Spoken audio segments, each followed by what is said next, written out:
What 8-ന് train Thiruvananthapuram to Secunderabad.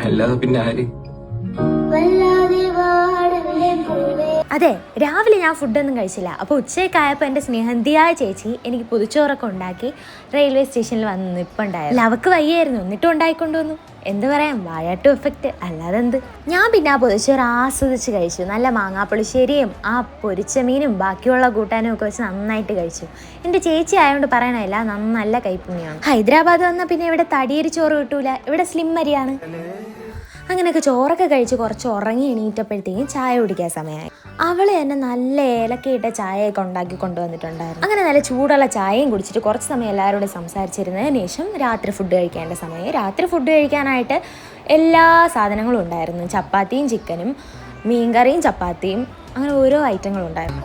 പിന്നെ last നല്ല കിണറ്റിൽ നിന്നുള്ള ശുദ്ധജലവും കുടിച്ച് കിടന്നുറങ്ങി. അപ്പോൾ പിന്നെ ഇനിയും കാണാം. ബൈ.